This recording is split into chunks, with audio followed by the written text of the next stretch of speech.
আগামী ত্রয়োদশ জাতীয় সংসদ নির্বাচনকে সামনে রেখে কেউ যেন মোটরযান ব্যবহার করে সহিংসতা করতে না পারে সেই ব্যাপারে কঠোর অবস্থানে রয়েছেন মাদারীপুর জেলার হাইওয়ে প্রশাসন। সংবাদের বিস্তারিত থাকছে মাদারীপুর প্রতিনিধির তথ্যচিত্রে। আগামী ত্রয়োদশ জাতীয় সংসদ নির্বাচনকে সামনে রেখে কেউ যেন মোটরযান ব্যবহার করে সহিংসতা করতে না পারে এই কারণে শনিবার বিকাল ৪টায় মাদারীপুর জেলার শিবচর উপজেলার পাঁচচর সোনার বাংলা প্লাজার সামনে পুলিশের একটি চেকপোস্ট বসানো হয়। এ সময় মোটরসাইকেল সহ বিভিন্ন যানবাহনকে থামিয়ে তল্লাশি এবং গাড়ির কাগজপত্র চেক করা হয়। একই সাথে কাগজপত্রের মেয়াদ উত্তীর্ণ গাড়ির বিরুদ্ধে মামলা ও লাইসেন্স এবং হেলমেটবিহীন চালকদের জরিমানা এবং আইনি ব্যবস্থা নেওয়া হয়। গাড়িগুলোর বিরুদ্ধে মামলা এবং আইনি ব্যবস্থা নেওয়ার সময় অনেকেই তাদের ব্যক্তিগত এবং রাজনৈতিক পরিচয় দিয়ে অনৈতিক অনুরোধ করেন চেকপোস্টে দায়িত্বরত পুলিশ সদস্যদের। এ সময় উপস্থিত পুলিশের ঊর্ধ্বতন কর্মকর্তা স্পষ্ট জানিয়ে দেন, কোনো অনৈতিক অনুরোধ কার্যকর হবে না।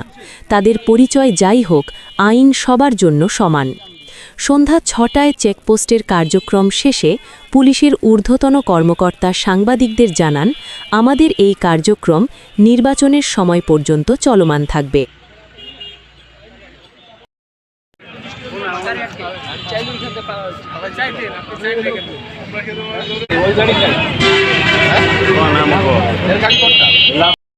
আজকে যদি আমি এসে নেতামি করে গাড়িটা ছাড়াই নিয়ে দিলাম, এখানে মানুষ তার খারাপ চোখে দেখে, ঠিক আছে, যে ওই লোকের কোনো নীতি নাই, ঠিক আছে, যে গায়ের জোরে নিয়ে গেছে ঠিক আছে, এগুলো একটু সিরিয়াসলি সার্চ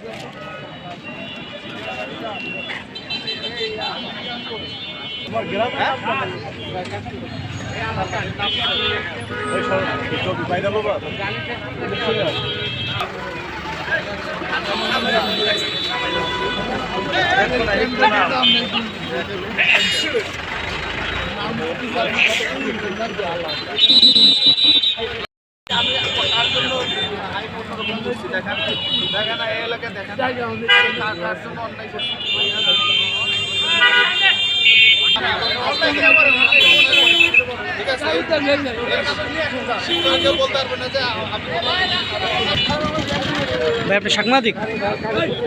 সাংবাদিক আপনি কোন পত্রিকার? দৈনিক দেশ পত্রিকা।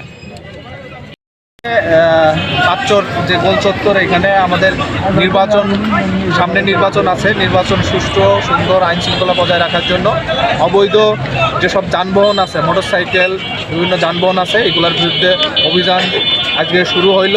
সামনে নির্বাচন পর্যন্ত আরও অভিযান চলবে, যাতে এই সব যানবাহন ব্যবহার করে অননুমোদিত গাড়ি, যানবাহন, মোটরসাইকেল এগুলো ব্যবহার করে নির্বাচনের কোনো সহিংসতা কিংবা কোনো নির্বাচন ভণ্ডুল কিংবা নির্বাচন বাধাগ্রস্ত করার কোনো কাজে যাতে ব্যবহার না করতে পারে, এই জন্য আমাদের এই ট্রাফিক অভিযান আজকে চলমান ছিল 1টা থেকে 6টা।